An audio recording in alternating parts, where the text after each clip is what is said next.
Vous écoutez les podcasts de Wati. Bonjour Monsieur Bounama Kanté, vous êtes adjoint au maire de Tambacounda et nous avons le plaisir de discuter avec vous des défis liés à la jeunesse dans votre commune.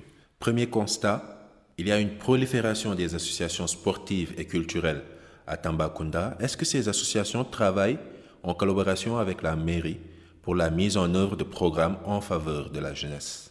Remercier l'ONG Wati pour également l'intérêt qu'elle porte sur nos communautés et nos localités. Pour répondre à votre question, il est vrai que nous avons constaté ces dernières années la prolifération d'associations sportives et culturelles. Pour l'histoire, il faut dire que c'est un mouvement qui a été mis en place par des enseignants et des universitaires en son temps. C'était pour occuper utilement la période des vacances. Donc, en faisant de la pratique sportive, culturelle, mais aussi du développement. Pour répondre à votre question, il est vrai que ces associations, elles sont là pour occuper l'espace, mais du point de vue de leur impact dans le développement, ça pose énormément de problèmes, pour ne pas dire que ça n'existe pas. D'autant plus que, à l'origine, ce qui avait été prévu par ces étudiants et ces enseignants, de faire des cours de vacances pour aider un peu à relever le niveau d'études des enfants de leurs localités respectives, mais aussi faire de la pratique sportive pour la détection de talents et la pratique culturelle également pour la détection des talents, mais aussi dynamiser notre culture à travers le théâtre, le chant, la poésie. Mais aussi, c'est des actions de développement comme le nettoiement, la salubrité, mais le reboisement qui se faisait avant, pendant toutes les vacances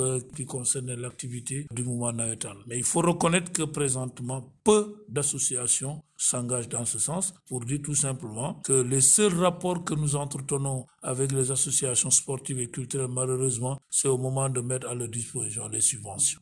La population de Tambacounda est composée de jeunes en majorité. Ces jeunes disposent-ils d'un accompagnement adéquat pour mener leurs études ou leurs projets? Faudrait-il aussi que ces jeunes eux-mêmes aient une ambition d'améliorer leurs conditions? Il est vrai que peu d'entre eux viendront vers vous avec des projets. Ça ne veut pas dire qu'il n'y en a pas. Il y en a d'autres quand même qui, il faut leur tirer le chapeau, sont très engagés dans le cadre de projets et pour lesquels effectivement ils se rendent à la mairie et force est de reconnaître que ce n'est pas forcément satisfait. Nous sommes d'accord sur ce principe. Autant ils viennent vers nous, autant effectivement toujours ils ne sont pas satisfaits. Parce que c'est un peu lié au type de relation qu'ils entretiennent un peu avec la collectivité territoriale. Si vous entretenez des rapports justes qui envoient à donner quand même ponctuellement des soutiens, il est clair que l'accompagnement va rester grandement parce que tout simplement les rapports qu'ils établissent avec nous autres collectivités territoriales ne sont pas des rapports durables. En ce qui concerne les violences faites aux filles en milieu scolaire, quels sont les actes posés pour réduire ce phénomène? Oui, il y a eu des actions de sensibilisation, d'information, de communication, parce que ces questions de violence sont plutôt culturelles. Culturelles parce que ce que nous estimons être une violence, dans une certaine mesure, c'est pour nous une manière de prendre en charge l'éducation de l'enfant. Il est vrai qu'au-delà de cet aspect d'éducation, il y a cette obsession à aller vers la violence qu'on remarque de plus en plus, surtout dirigée contre les filles. C'est vrai que c'est un phénomène regrettable mais qui prend de l'ampleur et de ce point de vue-là, ce qui est fait en général et qui soit efficace, c'est que les gens se sont organisés en groupe d'alerte et d'action afin que ce phénomène puisse s'atténuer. Mais tout cela va s'adosser forcément sur une éducation basée sur la nécessité pour nous, pour chacun de nous, d'être performant et opérant, de s'opposer d'une manière efficace à la violence faite aux femmes. Maintenant, au niveau de la collectivité territoriale, il y a des associations. Vous savez, le rôle d'une collectivité territoriale n'est pas forcément de poser des actes allant dans le sens de l'organisation d'activités, mais c'est d'accompagner les acteurs à la base chaque fois que celles-ci entreprennent un peu de lutter contre la violence faite aux femmes. Et de ce point de vue-là, nous recevons souvent des demandes de la part d'associations qui luttent contre les violences basées sur le genre, pour lesquelles nous accompagnons très souvent en termes de logistique, mais en termes de finances. Toujours sur la situation des filles en milieu scolaire, dans votre commune, est-il plus fréquent que les filles abandonnent l'école par rapport aux garçons? Une chose est claire, avant il y avait un faible taux de scolarisation des filles. Après, en son temps, les gens se sont mobilisés, les communautés avec les pouvoirs publics, et aujourd'hui la tendance est renversée. Il y a beaucoup plus de filles qui entrent à l'école, qui réussissent dans les examens, mais le problème qui demeure entier, c'est le taux d'achèvement. Vous avez vu cette année, par exemple, le meilleur élève au bac est une fille. Le meilleur élève au BFM, c'est une fille. Donc, ce qui prouve qu'elles sont performantes. Mais elles ne sont pas nombreuses, celles qui terminent les cours. Mais ce qu'il faut reconnaître quand même, de plus en plus, quand vous allez au cycle élémentaire, il y a beaucoup plus de filles que de garçons. Même durant les examens, on constate qu'il y a beaucoup plus de filles qui sont inscrites que de garçons. Mais terminer le cursus scolaire, quand vous arrivez au niveau des classes de terminale, vous constatez que le nombre de filles s'effrite progressivement au fur et à mesure qu'on avance. Comment corriger le problème de l'abandon scolaire chez les filles?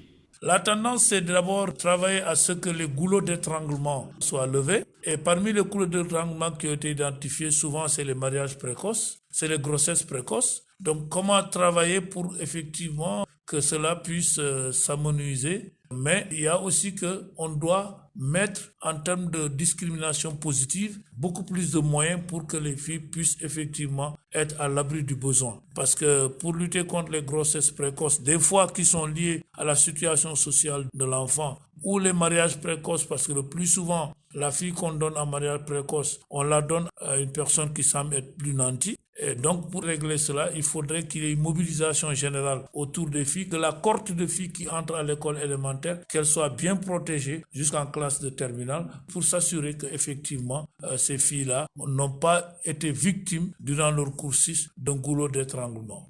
Monsieur Kanté, comment jugez-vous les efforts d'autonomisation des femmes et des filles à Tambacounda?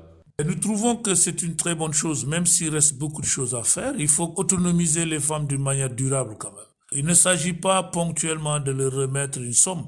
Il s'agit de les trouver dans leur activité propre et de les renforcer. Il faudrait qu'aujourd'hui la jeune fille puisse, par rapport à ses besoins réels, s'assumer. Et pour cela, il faut la soutenir dans sa famille. Il faut faire de sorte que sa famille ait les moyens de la satisfaire chaque fois qu'elle a des besoins minimaux. Donc, de ce point de vue-là, il s'agit beaucoup plus de renforcer la famille de cette jeune fille que de renforcer la jeune fille elle-même. Parce que l'autonomisation d'une jeune fille, ça ne veut absolument rien dire si aujourd'hui elle se retrouve dans une famille qui n'est pas autonome économiquement. Donc, de ce point de vue-là, nous estimons que chaque fois que nous identifions une jeune fille, surtout qui est dans le cursus scolaire, il faut interroger les conditions dans lesquelles elle vit. C'est de l'amélioration de ces conditions, véritablement, qu'on peut garantir à la fille une certaine autonomisation.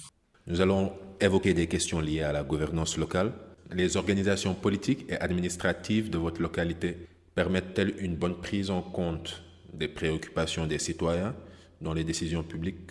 Oui, il reste beaucoup à faire, parce que vous savez, on est trop dans cette démocratie électoraliste. Alors que la vraie démocratie, c'est la démocratie participative. Participative, c'est pas pour aller aux élections, mais la démocratie où on permet véritablement à chacun d'atteindre l'avoir et le pouvoir. Quand vous voulez réfléchir pour quelqu'un, sans lui, vous êtes en train de réfléchir contre lui. Il faut jeter les bases d'un échange de réflexion à laquelle participe la personne elle-même. Donc, de ce point de vue-là, nous estimons que c'est en ce terme seulement qu'on peut aujourd'hui garantir la démocratie participative, mais l'implication des populations dans leurs propres affaires. Aujourd'hui, on ne peut pas penser que quelqu'un de la population, de la société, peut efficacement participer au développement économique et social de sa localité tant qu'elle ne connaît pas les tenants et les aboutissants. Selon vous, quelles sont les limites qui peuvent réduire l'impact que peut avoir le maire dans sa communauté? Les limites, c'est surtout d'avoir les moyens financiers. L'autre chose, c'est sa capacité de pouvoir mobiliser les populations face aux défis. Il faut que le maire comprenne qu'il a été élu par les populations. Ce n'est pas à lui seul de développer. Le rôle du maire doit consister à mobiliser, à créer une dynamique participative autour des problèmes. Parce que les missions que le maire se fixe s'adossent sur les préoccupations des populations. Donc il faut amener ces populations-là à comprendre que vos préoccupations qui sont là ne peuvent être réglées que par vous-même en menant telle ou telle action. Parce que les premières limites aussi du maire, c'est les problèmes de confiance. confiance mutuelle entre le maire et ses populations. Il ne faudrait pas que le maire accepte qu'il y ait des attitudes de défiance ou de méfiance entre lui et ses populations. Le maire doit faire de sorte que chaque population, par rapport à chaque acte qu'il aura posé, que la population puisse dire oui, monsieur le maire, c'est nous qui vous avions demandé de faire ça. Dans le processus décisionnel, les populations doivent être au centre, donc au début,